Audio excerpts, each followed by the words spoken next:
아침 일라디오. 요즘 사과나 배가 굉장히 맛있죠. 단감도 슬슬 당도가 좋아지던데요. 이거 기억나세요? 오래전에 그 초코바, 못생겨도 맛은 좋아. 저만 기억나나요? 예. 요런 문구가 유행했던 적이 있습니다.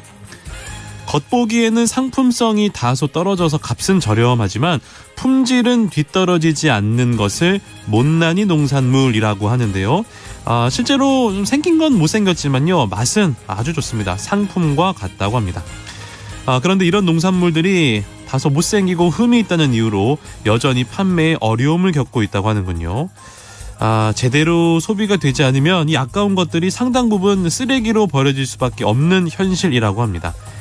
고물가 시대에 못난이 농산물을 소비한다는 것은 가게의 부담도 줄이고 사회적인 의미도 살릴 수 있는 착한 소비가 될 것 같은데요. 보기 좋은 떡이 먹기도 좋다라는 옛말 있지만요, 못난이 농산물은 예외라는 것 꼭 기억해 주시면 좋겠습니다. 10월 14일 금요일, 오늘 아침 일라디오 출발합니다. 안녕하세요, 아나운서 강승화입니다.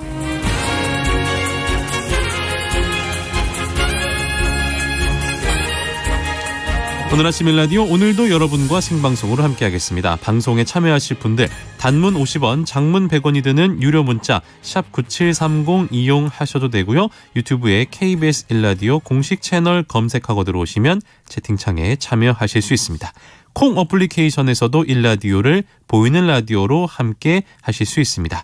문자 보내주신 분들 가운데 추첨을 통해서 모바일 커피 쿠폰 드리도록 하겠습니다. 유익한 정보와 살아있는 이야기가 있습니다. KBS 오늘 아침 일라디오.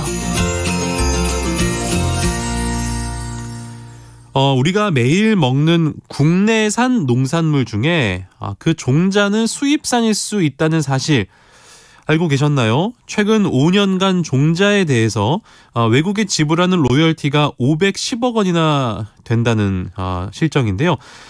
농수산 이슈, 오늘은 국내 종자 산업의 국산화 실태에 대해서 알아보도록 하겠습니다. 한국농정신문 원재정 기자 연결해 볼게요. 안녕하세요. 네, 안녕하세요. 한국농정신문 원재정입니다. 어제부터 국제 종자 박람회가 시작이 됐네요. 네, 어제 2022 국제 종자 박람회가 시작됐는데요. 내일까지 전라북도 김제시 민간 육종연구단지 일대에서 열립니다. 한국농업기술진흥원이 주관한 이번 국제 종자 박람회는 종자 수출 확대를 통해 국내 종자 산업을 미래 성장 산업으로 육성한다는 취지를 담고 있습니다. 박람회 슬로건이 종자 세계를 움직이다거든요. 종자 중요성을 확인할 수 있는 학술 심포지엄도 열리고요. 다양한 체험 프로그램도 마련되어 있다고 합니다. 종자는 먹거리를 책임지는 중요한 요소라는 점에 모두 공감하실 텐데, 우리가 접하는 국내산 농산물 중에 종자가 수입산인 경우가 상당히 많다면서요? 네, 맞습니다. 국내에서 재배한 감귤과 포도는 분명한 국내산 과일이지만 네. 감귤 종자, 포도 종자, 이 수입 의존도가 90%를 넘습니다. 다시 말해 종자 국산화율이 매우 낮다는 뜻인데요. 지난 11일 농촌진흥청 국정감사에서 이 종자 산업의 국산화 실태가 집중 조명됐습니다. 그렇군요. 그러면 하나하나 좀 살펴볼게요. 과수와 채소 분야의 종자 국산화율 상황은 어떻습니까? 네, 국회 농림축산식품해양수산위원회 소병훈 위원장이 농촌진흥청 자료를 분석한 결과를 통해 좀 설명을 드리겠습니다. 소비자 선호도가 높은 감귤의 종자 국산화율이 2021년 기준 3.2%에 불과합니다. 국내 재배되는 과일류 중에서 감귤 종자의 수입 의존도가 가장 높지 않나 이렇게 생각이 되는데요. 포도 역시 종자의 국산화율이 한 자릿수로 4.6%에 불과합니다. 네. 전통적인 과일인 배의 종자 국산화율은 15%, 사과는 21.4% 수준인데요. 과수 품목의 종자 국산화율이 채소나 화이류보다 상당히 낮은 상황입니다. 네. 가수 중에선 그나마 복숭아와 참다래 정도가 종자 국산화율이 높은 편인데요. 복숭아는 35.7%, 참다래는 27.2%로 조사됐습니다. 또 우리 식탁에서 자주 접하는 채소 중에 양파의 종자 국산화율이 31.4%고요. 토마토는 54.9%로 이 절반가량 국내산 종자를 사용하고 있습니다. 다행스럽게도 고추나 배추, 수박, 오이, 참외 이런 종류들은 100% 국내산 종자로 재배하고 있습니다. 그 화훼류도 혹시 수입 종자를 많이 사용하고 있지 않습니까? 예, 맞습니다. 2021년을 기준으로 난해 종자 국산화율이 20.3%, 장미는 31.1%입니다. 국화의 경우가 34%의 종자를 국내산으로 사용하고 있고요. 종자의 수입 의존도가 이렇게 높아서 생기는 문제 중 하나가 이 값비싼 사용료, 즉 로열티를 지불해야 한다는 점인데요. 네. 소병훈 농해수위원장이 발표한 자료에 따르면 2017년부터 2021년 5년간 종자 로열티로 모두 510억 원이 지급됐다고 합니다. 네. 매년 100억 원씩의 사용료를 내면서 종자를 수입하고 있다는 건데요. 최근 5년간 종자 로열티를 가장 많이 지급한 품목은 버섯이었습니다. 그래요? 버섯은 이 종자 국산화율이 지난해 기준 60%로 높은 편이지만 5년간 204억 3천만 원의 로열티를 지급했고요. 그 다음이 장미입니다. 장미는 113억 원, 또 참다래는 86억 9천만 원, 나는 43억 4천만 원 이렇게 로열티를 지급하고 있습니다. 그렇군요. 그러면 약용작물의 종자 보급률은 어떻습니까? 네, 최근에 건강 관심이 높아지면서 건강 보조식품이라든가 한약재 등에 쓰이는 약용작물 소비도 늘고 있는데요. 네. 약용작물 역시 종자 국산화율이 굉장히 낮은 상황입니다. 이원택 더불어민주당 의원 자료에 따르면 약용작물의 종자 국산화율은 24%에 불과한 실정입니다. 이원택 의원은 한국농업기술진흥원의 자료를 분석해서 내용을 좀 발표를 했는데요. 네. 약용작물 중에서도 감초의 경우가 2020년 국내 생산량이 208톤이고 수입량이 1923톤입니다. 수입 비율이 90%나 되고 있고요. 황기의 수입 비율은 65%, 성궁은 53%를 수입하고 있습니다. 특히 수입 비중이 높은 9개의 약용작물 중에서 백출, 우술 이런 종류들은 2015년보다 2020년에 수입 의존도가 더 높아진 상황입니다. 이원택 의원은 약용작물에 대한 수요도 높아지고 또 관련 산업도 지속적으로 성장하고 있는데 이 국내산 종자 보급률을 높이는 일, 또 약용작물의 생산단지를 구축하는 일 등이 매우 중요하다 이렇게 강조를 했고요. 그 밖에 또 축산업에 필요한 조사료, 그러니까 풀사료의 낮은 국산화율도 농촌진흥청 국정감사에서 문제점으로 지적됐습니다. 아, 그렇군요. 그러면 축산업에서 사료비 부담이 커지고 있는데 조사료, 그러니까 풀사료의 국산화 실태도 좀 알아봐야겠네요. 예, 농촌진흥청에서 83억 원이나 되는 이 비용을 들여서 조사료 개발 사업을 좀 하고 있는데 네. 시동화 성과가 매우 낮은 것으로 확인돼서 좀 논란이 되고 있습니다. 조사료는 풀을 먹는 가축의 영양소 공급원인데요. 네. 호밀이라든가 이탈리아 라이그라스, 귀리 등이 조사료에 속합니다. 소병훈 농해수위원장이 분석한 자료에 따르면 농촌진흥청은 국내에 보급할 조사료 종자 4개 품목, 그러니까 호밀, 귀리, 사료용 옥수수, 이탈리안 라이그라스 이런 4개의 품종에 대해서 연구를 지난 2002년부터 진행을 했습니다. 이탈리안 라이그라스 연구가 2002년으로 가장 빨랐고요. 호밀은 2005년, 사료용 옥수수는 2009년, 귀리 연구는 2013년에 시작됐습니다.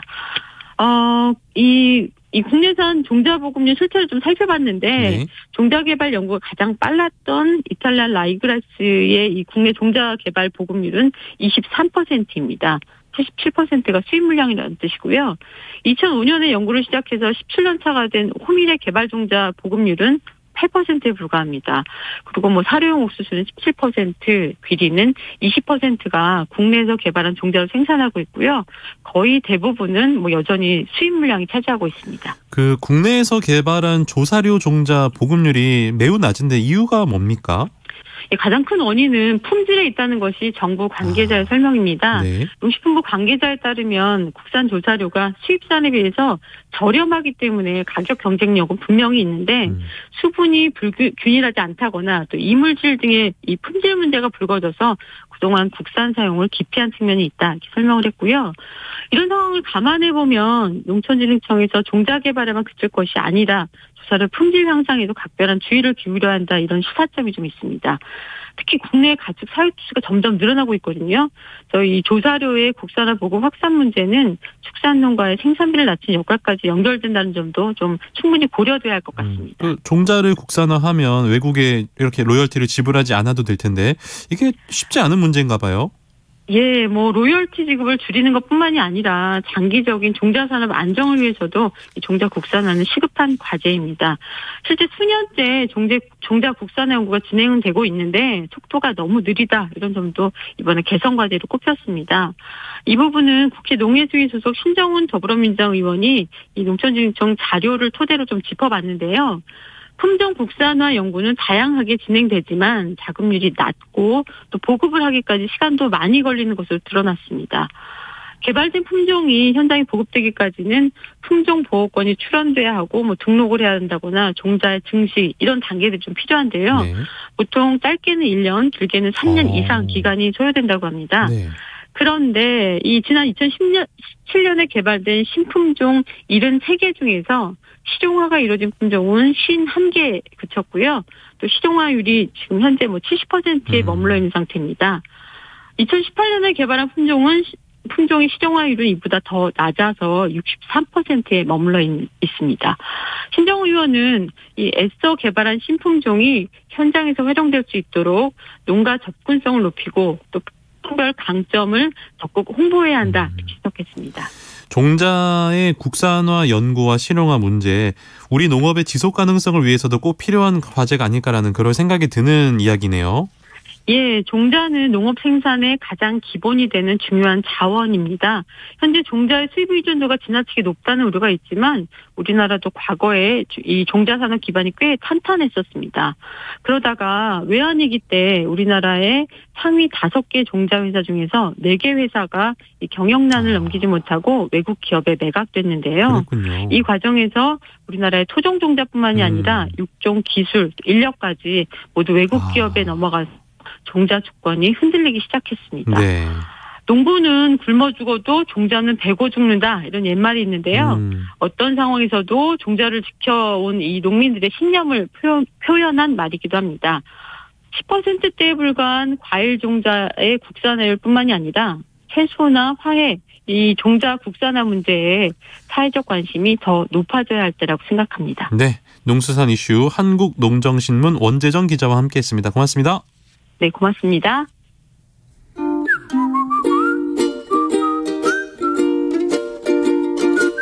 오늘 아침 1라디오 강승화 아나운서의 진행으로 듣고 계십니다.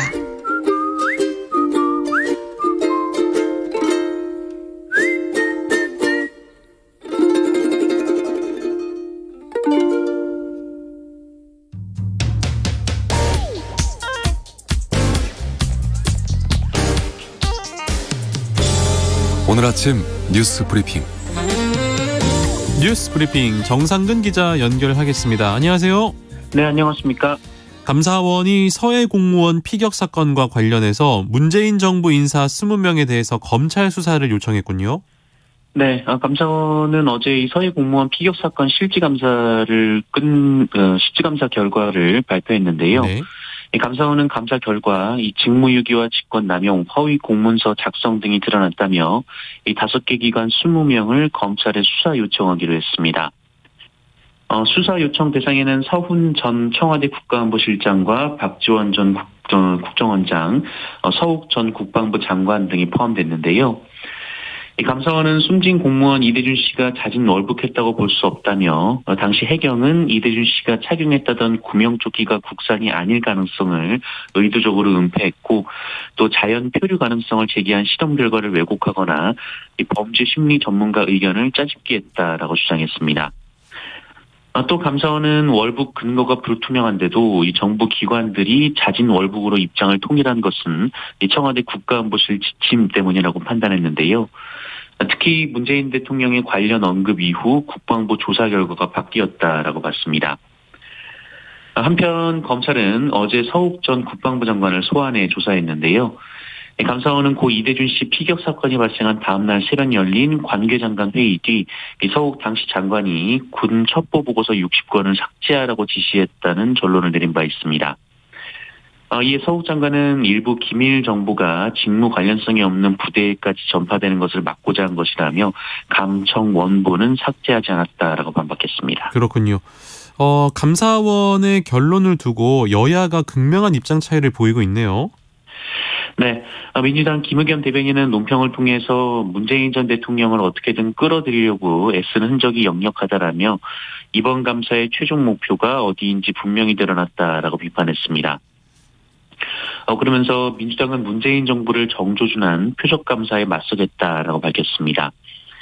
반면 김미애 국민의힘 원내대변인은 철저한 수사로 서해 공무원 피격 사건 진실이 명명백백하게 밝혀지고 고인과 유가족의 명예가 회복되기를 기대한다라고 논평했습니다. 네, 그 밖에 정치권 소식도 만나보도록 하겠습니다. 네, 지금 진행되고 있는 국정감사에서는 김문수 경제사회노동위원장이 큰 논란이 됐습니다. 김문수 위원장은 최근 국정감사장에 출석해서 윤건영 민주당 의원이 주사파 출신이고 수령님께 충성한다는 주장을 담은 글을 쓴 것에 대한 지적이 나오자 그런 측면이 있다라고 말을 해서 이 국정감사가 중단되기까지 했는데요.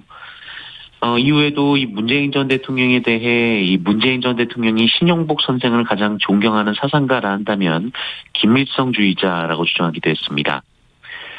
이에 민주당 의원들은 어제 기자회견을 열고 김문수 위원장을 막말 극우 유튜버로 규정했고요. 이 김문수 위원장이 자진 사퇴를 촉구하는 동시에 인사참사의 책임을 물어야 한다며 윤석열 대통령의 대국민 사과도 촉구했습니다. 또한 김문수 위원장을 국회 모욕죄와 위증죄 등으로 고발할 계획이라고 밝혔습니다.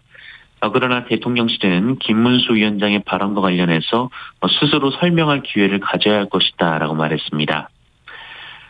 그리고 경찰은 어제 국민의힘 이준석 전 대표에게 무고 혐의를 적용해 검찰에 넘겼습니다. 이준석 전 대표는 유튜브 채널 가로세로 연구소가 성상납 의혹을 제기하자 이들이 허위사실을 유포해 본인의 명예를 훼손했다며 고소를 했는데요. 네. 경찰은 성상납 폭로를 허위사실 유포라고 볼 수 없다는 판단을 내렸습니다. 합동참모본부 13일 오후 10시 30분부터 14일 0시 20분까지 북한 군용기 항적 10여 대가 전술조치선 이남 접근을 식별해서 대응을 하고 북한이 오늘 오전 평양 순안에서 SRBM 한 발을 동해상으로 발사했다라고 밝혔는데요. 북한이 그제는 장거리 순항 미사일을 발사했죠. 네, 북한 조선중앙통신이 어제 이 북한군이 이틀 전 이 평남 개천 일대에서 서해상으로 장거리 순항 미사일을 발사했다라고 공개했습니다. 또한 조선중앙통신은 해당 순항 미사일에는 전술 핵탄두를 장착할 수 있다고 주장하기도 했습니다. 이번에도 김정은 북한 국무위원장이 현지 지도를 했는데요. 이 김정은 위원장은 적들에게 또다시 보내는 우리의 명명백백한 경고라면서 이 전쟁 억제력에 대한 절대적인 신뢰와 전투력에 대한 뚜렷한 과시라고 강조했습니다. 한편 지난주 북한의 중거리 탄도미사일 발사에 대응해서 우리 군이 쏜 현무 미사일이 부대 안으로 떨어지는 사고가 났었는데요. 군은 그 직후에 쏘아 올린 그 에이테크스 대응 발사는 성공적이었다라고 했는데 실제로는 그렇지 않았던 것이 뒤늦게 확인이 됐습니다. 이 두 발 중 한 발이 날아가는 도중에 추적 장비가 작동하지 않아서 표적에 맞았는지 확인되지 않았다라고 하는데요. 네. 군은 대응 사격 성격이어서 이 표적 명중 여부가 중요하지 않다는 입장이지만 이 성과를 부풀렸다라는 비판이 나오고 있습니다. 요즘에 마약 관련 뉴스가 자주 들립니다. 몸속에 마약을 넣어서 운반하다가 사망한 사람이 있었군요. 네, 마약 범죄 그리고 그 양상이 심상치가 않습니다. 네. 지난달 25일 오후 서울 용산구 한 주택에서 50대 남성이 숨진 채 발견된 일이 있었는데요. 그 전날 말레이시아에서 입국했던 이 남성의 사망 원인은 급성 마약 중독이었습니다. 부검 결과 이 고인의 위에서 이 비닐로 포장된 마약 물질이 100봉지가 넘게 나왔다라고 하는데요. 네. 상당수가 터진 상태였고요. 이 다른 내장 기관에서도 또 다른 마약 물질이 비닐에 포장된 채 발견됐다라고 합니다. 이 물질의 성분 분석을 국가수에 의뢰한 경찰은 고인이 몸속에 마약을 넣고 운반하는 이른바 보디패커일 가능성에 무게를 두고 있습니다. 태국에서는 지난 6월 이 남아공 국적 남성이 코카인을 밀반입한 보디패커로 적발이 됐었는데요. 네. 이 마약을 몸속에 저장한 것이 드러나는 엑스레이 사진이 공개가 되기도 했었습니다. 하지만 우리나라에서 이 보디패커가 적발된 적은 이번이 처음입니다. 예.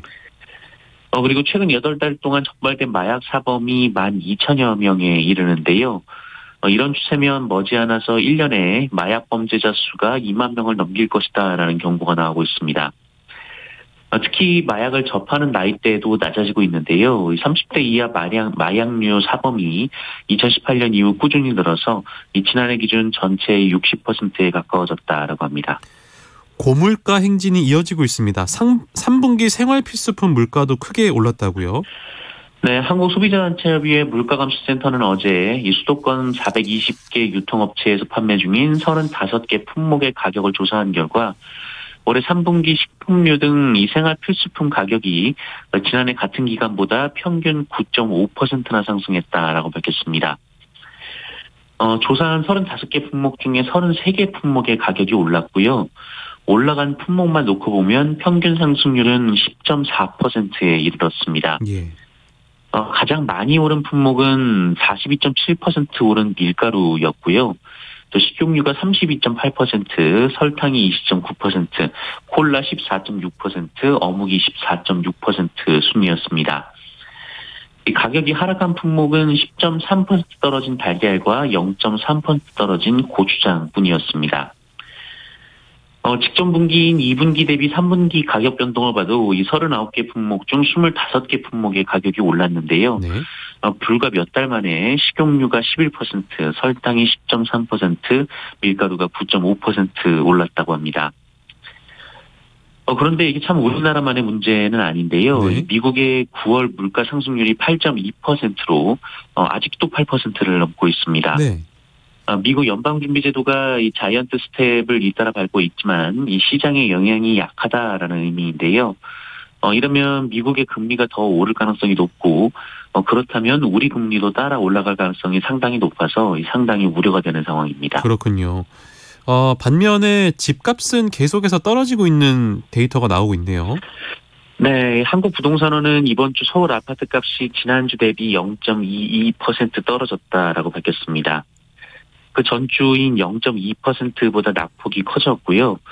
이것은 2012년 8월 마지막 주 조사 이후 10년 1개월 만에 이 최대 하락입니다. 이 또한 수도권 전체 아파트값은 0.28% 떨어지며 역시 10년 5개월여 만에 최대 낙폭을 기록을 했습니다. 반면 집을 팔려는 사람들은 늘어나고 있는데요. 이 서울 아파트 매물은 6만 1,715건으로 일주일 전에 비해 2.4% 늘었고요. 한 달 전에 비해 7% 증가했다라고 합니다. 네. 수백 명의 전세 보증금을 가로챈 이른바 빌라왕이 숨진 채 발견됐습니까? 네, 이른바 빌라왕으로 불리며 이 세입자 수백 명의 전세 보증금을 가로챈 혐의로 경찰 수사를 받아온 42살 남성 김모 씨가 피의자 조사를 앞두고 숨진 채 발견이 됐습니다. 이 서울경찰청 금융범죄 수사대는 이 전세 사기 혐의로 수사를 받아온 김 씨가 그제 오전 10시쯤 서울 종로구의 한 호텔에서 숨진 채 발견됐다고 밝혔습니다. 이 범죄나 극단적 선택의 가능성이 없는 점으로 미루어서 지병으로 숨진 것으로 보고 있습니다. 김 씨는 신축 빌라를 매입하는 동시에 전세를 주고 이 건축주에게 뒷돈을 받는 수법으로 별다른 자본금 없이도 빌라 수백 채를 사들인 뒤 이 세입자들에게 보증금을 돌려주지 않고 가로챈 혐의를 받고 있습니다. 이 계약 기간이 지나고 보증금을 돌려받지 못해서 피해 사실을 알게 된 세입자들이 국토부와 서울 강북경찰서에 이 김 씨를 신고하면서 수사가 시작이 됐고요. 현재까지 피해자가 무려 300여 명에 이르는 것으로 전해졌습니다. 경찰은 이 김 씨를 공소권 없음 처리하는 한편 이 신축 빌라 건축주와 부동산 업자 등 관련자들을 상대로는 수사를 이어갈 방침입니다. 마트에서 피켓 시위를 했다고 해서 기소된 노조원들 대법원에서 무죄 취지의 판결을 받았네요. 네, 지난 2020년 인사발령과 해고 등의 문제로 이 본사와 분쟁을 겪다가 홈플러스 강서점에서 피켓 시위를 벌인 혐의로 재판에 넘겨진 홈플러스 노조원 7명에 대해 대법원이 유죄를 선고한 원심을 뒤엎고 사건을 서울 남부지법으로 돌려보냈습니다. 이들은 매장에서 부당해고 피켓을 들고 지점장과 본사 임원진들을 따라다니며 부당해고 그만하라 이렇게 소리친 것으로 조사가 됐습니다. 이후 검찰은 이들이 고성을 질러서 마트 점장의 업무를 방해했고 또 점장의 의사에 반해서 마트에 침입을 했다며 업무방해, 공동 주거 침입 혐의로 기소를 했는데요. 이후 1심과 2심은 모두 혐의를 유죄로 인정했으나 이 대법원은 개방된 마트에 일반적인 방법으로 들어간 이상 주거 침입죄를 물을 수 없다라고 봤고요. 업무방해 혐의에 대해서도 이들이 존댓말로 항의를 하고 또 어느 정도 간격을 두고 쫓아갔다는 점에서 위력을 행사했다고 단정하기 어렵다라고 판시했습니다. 네, 끝으로 코로나19 상황 살펴보겠습니다. 네, 어제 코로나19 신규 확진자 수는 26,957명이 나왔습니다. 전날보다 4천여 명 정도 적고요. 지난주 목요일보다 2천여 명 정도가 적습니다. 위중증 환자는 266명으로 전날보다 3명 늘었지만 200명대를 유지하고 있고요. 사망자는 25명이 나왔습니다. 뉴스브리핑 지금까지 정상근 기자와 함께했습니다. 고맙습니다. 고맙습니다.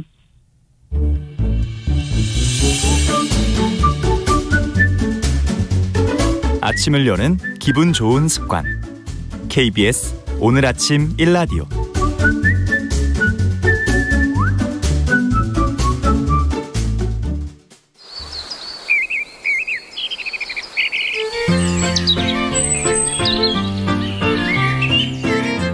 숲으로 가는 길.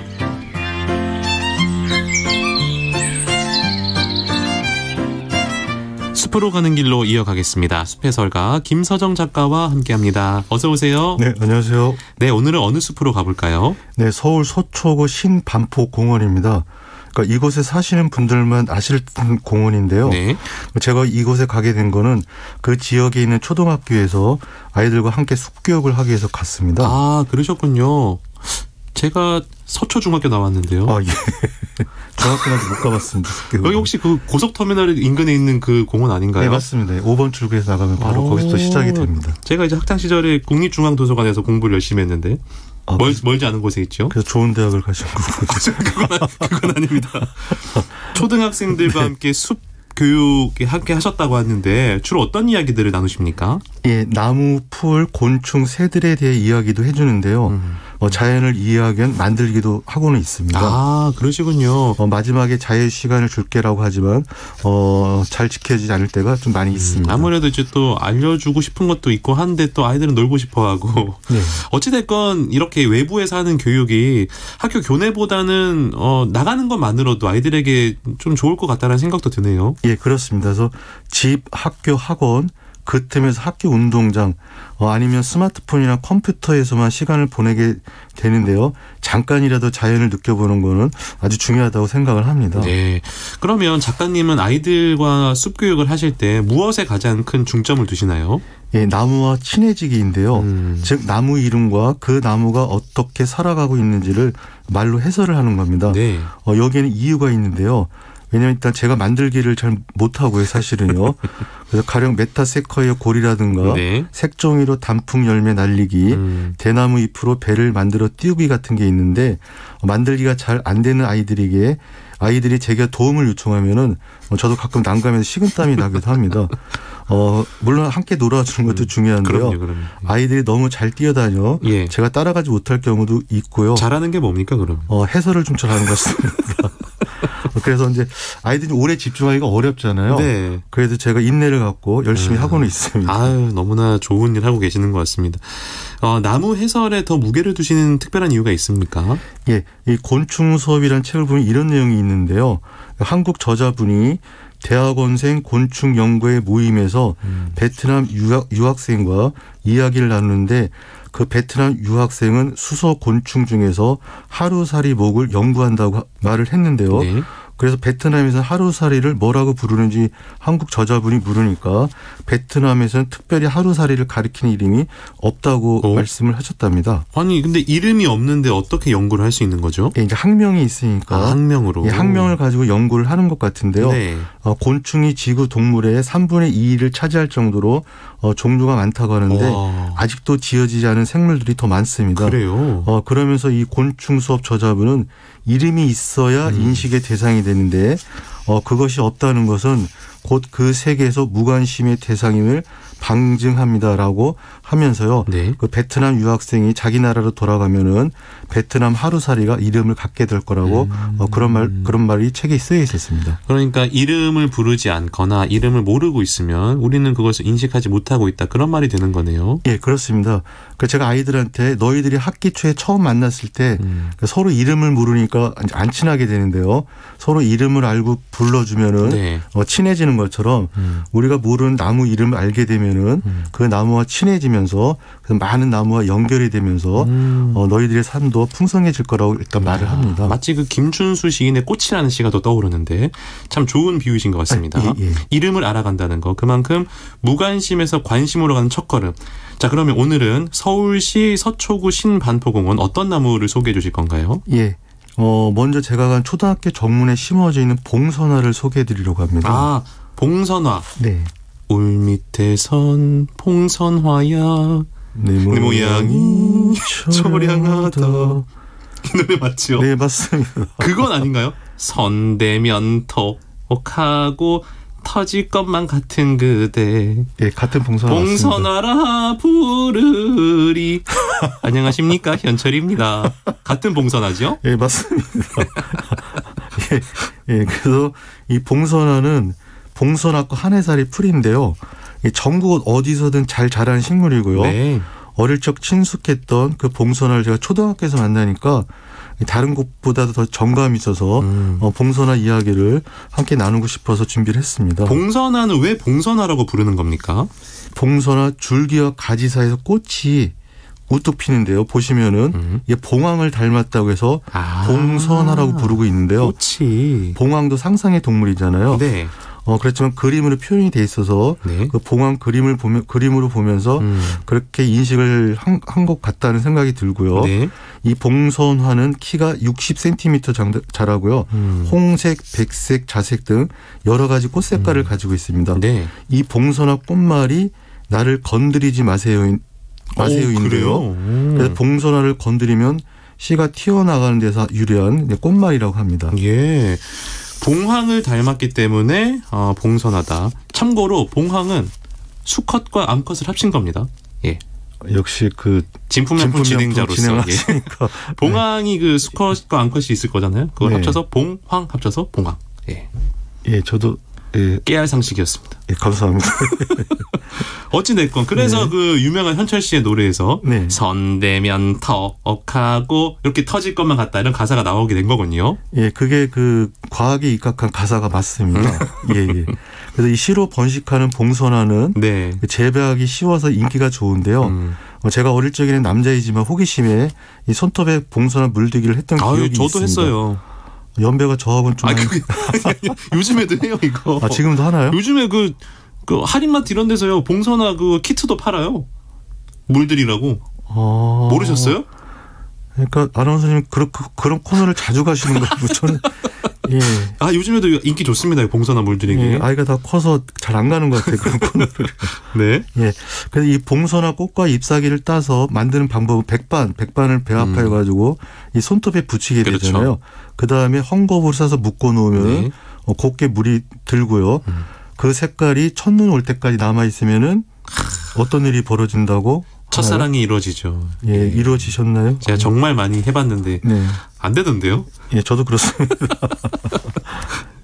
예, 하여튼 뭐 어릴 때는 그런 뭐 첫사랑보다는 예쁘니까 그죠? 예, 예뻐서 맞습니다. 나도 해보고 싶다라는 그런 네, 생각으로 또 추억이 새록새록 떠오릅니다. 근데 사실 지금은 그 키트가 뭐 팔긴 합니다만 그렇게 막 많은 분들이 예전처럼 하고 계신 것 같지는 않네요. 봉선화로 손톱에 물들이기. 거기라면 좋은 화장품이 많이 나와서 그렇지 않을까라는 생각도 하고요. 네. 그래서 이 봉선화로 우리가 이제 손톱을 붉게 물들이는 거는 그 화장의 의미도 있겠지만 붉은색이 귀신을 물리친다는 의미를 가지고 있습니다. 그러니까 악기로부터 나를 보호하는 의미도 담겨 있고요. 네. 그래서 봉선화 물을 들이면은 그 감기나 이런 거 안 걸리는 그런 부분도 조상님 지혜가 있었다고 말씀을 들었고요. 벽사라고 그러죠. 벽사. 벽사. 네, 벽사 의미. 예, 진품명품 하시니까 옛날 말을 아주 잘하시네요. 네. 예, 그래서 그다음에 또 울밑에선 봉선화라고 하잖아요. 노래네. 여기 의미가 있습니다. 어떤 의미입니까? 울 밑에서 선 봉선화라는 가사는 담벼락 밑에 봉선화를 우리가 많이 심었는데요. 네. 거기에는 봉선화 냄새를 싫어하는 뱀이 다가오지 말려고 뱀을 물리치기 위해서 봉선화를 심었습니다. 이야, 봉선화 하나에도 정말 많은 이야기, 여러 가지 또 재미난 이야기들이 있었군요. 다른 식물도 또 만나보겠습니다. 네, 이 봉선화를 봉숭아라고도 부르는데요. 네. 오래전에 그 봉숭아 학당. 선생님 질문이 있어요. 맹구. 예, 압니다. 기억납니다. 예. 바로 그걸. 선생님, 하늘에서 비가 와요. 맞죠? 그러면은 제가 퀴즈를 내도 되나요? 퀴즈 갑니다. 봉선화가 표준말일까요? 봉숭아가 표준말일까요? 선생님, 봉선화가 표준어 아닌가요? 둘 다 표준어를 삼고 있다고. 둘 다요? 국립국어연구원에 씌어 있었습니다. 여기 몰랐습니다. 예, 그래서 봉선화, 봉숭아는 표준 표기가 되지만은 봉숭화 혹은 봉선화 이건 이제 비표준어가 되는 겁니다. 봉선화, 봉숭아 두 가지만 표준어다. 네네. 네. 표준어는 규칙이니까 잘 알아두면 좋을 것 같은데요. 네. 학교를 나와서 고속버스 터미널역 5번 출구에서 시작되는 신반포공원 이 중간점을 아이들과 걷는데요. 이름에서 바로 특징을 알 수 있는 또 두 나무가 함께 있어 가시칠엽수를 소개해드리겠습니다. 가시칠엽수. 가시가 있겠고요, 당연히. 네. 칠엽수. 잎이 7개. 맞죠? 네, 맞습니다. 예. 우리 주위에 많은 칠엽수, 그러니까 열매에 가시가 없는 일본 칠엽수는 제가 소개해드린 적이 있는데요. 네. 그것에 가니까 한쪽에 일본 칠엽수가 있었고 바로 맞은편에 가시 칠엽수가 있었습니다. 네. 그러니까 한 곳에서 두 나무를 모두 볼 수 있다는 거였는데요. 땅바닥을 보니까 두 열매가 모두 있어서 쉽게 구분을 할 수 있었습니다. 이런 광경은 보기가 드문데요. 서울 종로구 대학로에 있는 마로니에 공원에 가면은 두 나무가 다 동시에 볼 수가 있습니다. 마로니에 공원에도 두 칠엽수가 있나요? 네. 이 가시 칠엽수를 프랑스어로 마로니에라고 합니다. 마로니에. 그래서 마로니에 공원인데요. 네. 노래 중에 지금도 마로니에는 피고 있겠지라는 가사를 담은 노래도 있는데요. 무슨 노래죠? 지금도 마로니에는 피고 있겠지. 이 노래 모르시는 거죠? 모릅니다.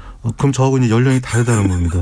이게 1971년 나온 노래라서요. 예, 저는 알고는 있습니다. 그래서 가을 되면 되게 많이 나오는 노래입니다. 제목이 뭔가요? 제목이 뭐냐면은 그 사람 이름은 잊었지만인데요. 네.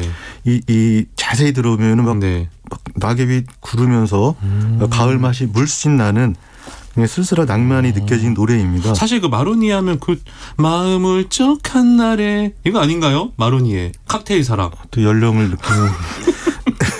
예, 죄송합니다. 아닙니다. 약간 좀 세대 차이가 느껴지네요, 여기서. 거기도 마로니에가 나오나요? 그 그룹 이름이 마로니에잖아요. 몰랐습니다. 칵테일 사랑 모르세요? 아니, 노래라는데. 마로니에. 그룹 이름이 마로니에. 그룹 이름이 마로니에. 처음 알았습니다. 그래서 이 칠엽수 꽃말이 또 낭만입니다. 가을하고 좀 맞겠죠. 네. 칠엽수가 아닌 가시 칠엽수 밑에 있다가 그 열매라도 맞으면 따끔할 것 같은데요. 그 순간 가시 칠엽수가 아니라 마로니에 하면은 그 낭만이 사라질 것 같지는 않다는 생각이 들었고요. 또 가을하면 이제 독서의 계절인데요. 맞습니다. 신반포 공원에는 서초에서 작품 활동하신 피천득 아주 유명하신 피천득 산책로가 있고요. 그다음에 쭉 걷다 보면은 콧노래를 부르며 걸을 수 있는 허밍웨이 길.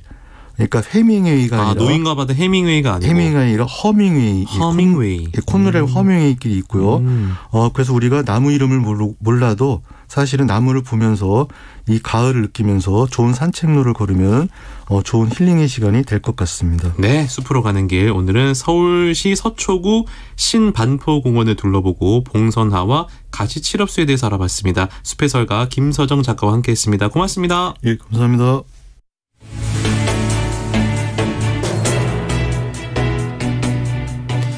네, 오늘도 많은 분들이 문자 보내주셨는데요. 2161번님, 강승화 아나운서님 안녕하세요. 못난이 사과여도 맛있어요. 저는 몇 년째 온라인으로 충주에 있는 사과 농원에서 일부러 흠과를 주문해서 먹고 있어요. 그렇게 많은 흠이 있지도 않은데 가격은 저렴하고 맛은 똑같이 맛있거든요. 농가도 살리고 소비자는 저렴하게 맛있는 사과를 먹을 수 있으니 윈윈 하는 거죠라고 보내주셨습니다. 참 좋은 방법입니다. 6824번님, 종자에 대해서 많이 알게 됐습니다. 로얄티를 지불한다는 건 알고 있었지만 이렇게나 많을 줄 몰랐습니다. 라고 보내주셨네요. 자, 오늘은 2161번님 그리고 6824번님께 향긋한 모바일 커피 쿠폰 보내드리도록 하겠습니다. 오늘과 내일 전국에 가끔 구름이 많겠습니다. 특히 오늘 오전까지는 내륙에 가시거리 200m 미만의 짙은 안개가 끼는 곳이 있겠습니다. 그리고 모레까지 아침 기온과 낮 기온 평년보다 높겠고요. 오늘과 내일 내륙을 중심으로 낮과 밤의 기온차가 크겠습니다. 오늘날 최고 기온 20도에서 24도로 예상이 됩니다. 내일은 이선영 아나운서가 인사드리고요. 저는 다음 주 월요일에 인사드릴게요. 아나운서 강승화였습니다. 여러분 고맙습니다.